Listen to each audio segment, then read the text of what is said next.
Hi guys, ഇന്ന് നമുക്ക് തേങ്ങാപ്പാലൊക്കെ ഒഴിച്ച് നല്ല കുറുകിയ മീൻകറി ഉണ്ടാക്കിയാലോ. പെട്ടെന്ന് ഉണ്ടാക്കാം കേട്ടോ, ഇഞ്ചിയും വെളുത്തുള്ളി അങ്ങനെ ഒന്നുമില്ല, പെട്ടെന്ന് ഉണ്ടാക്കാം. എല്ലാം കൂടെ ഒരു 10-20 മിനിറ്റ് അത്രയേ ഉള്ളൂ കേട്ടോ. അപ്പം ഞാനിവിടെ എടുത്തേക്കുന്ന സീബ്രീം ആട്ടോ. സീബ്രീം ആകുമ്പോൾ അധികം ഉടയുന്ന ടൈപ്പ് മീനില്ല, നിങ്ങൾക്ക് ഏത് മീൻ വേണമെങ്കിലും ഇങ്ങനെ ഉണ്ടാക്കാം കേട്ടോ.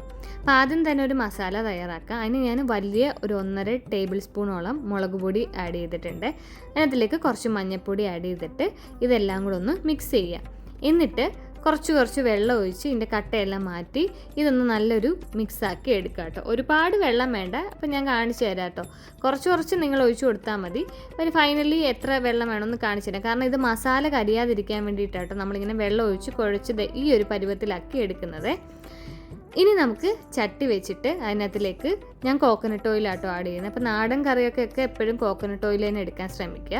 അപ്പോൾ ഞാൻ കുറച്ച് കോക്കനട്ട് ഓയിൽ ആഡ് ചെയ്ത് കൊടുത്തു. അതിനകത്തിലേക്ക് കുറച്ച് കടുകും കുറച്ച് ഉലുവയും കൂടെ ആഡ് ചെയ്ത് കൊടുത്തു കേട്ടോ.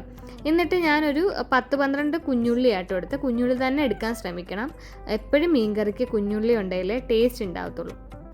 എന്നിട്ട് നമ്മൾ നന്നായിട്ട് ഇതൊന്ന് വഴറ്റിയെടുക്കുക. അത്യാവശ്യം ഇതൊന്ന് വേവുന്ന പരുവം, അത്യാവശ്യം ഒന്ന് വഴണ്ടി കിട്ടണം, ആ ഒരു പരുവേ.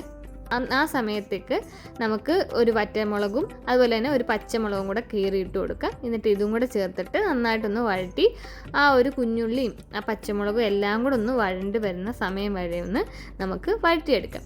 എന്നിട്ട് ലോ ഫ്ലെയിമിലേക്ക് മാറ്റിയിട്ട് നമുക്ക് മിക്സ് ചെയ്ത് വെച്ചിട്ടുള്ള അരപ്പും കൂടെ ആഡ് ചെയ്ത് കൊടുക്കുക കേട്ടോ.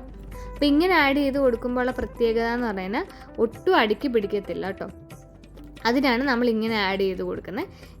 എന്നിട്ട് ഈ മസാല എല്ലാം കൂടെ ചേർത്തിട്ട് കൈ എടുക്കാതെ 1-2 മിനിറ്റ് നല്ല രീതിയിലൊന്ന് വഴറ്റിയെടുക്കണം കേട്ടോ.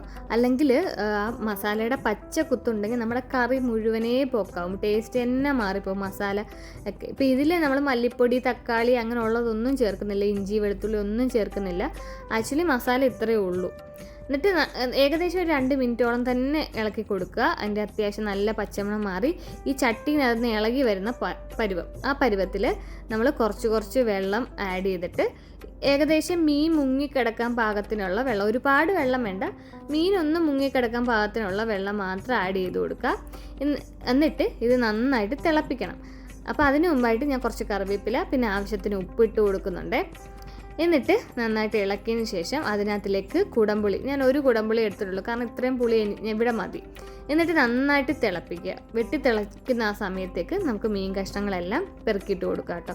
ഇപ്പം ഞാൻ ഇതിൽ നിന്ന് കുറച്ച് ഫ്രൈ ചെയ്യാൻ വേണ്ടി മാറ്റി വെച്ചിട്ടുണ്ട്, അതുകൊണ്ട് കഷ്ണം വളരെ കുറവായിരുന്നു, ഒരു 5-6 കഷ്ണം മാത്രമേ ഉണ്ടായിരുന്നുള്ളൂ.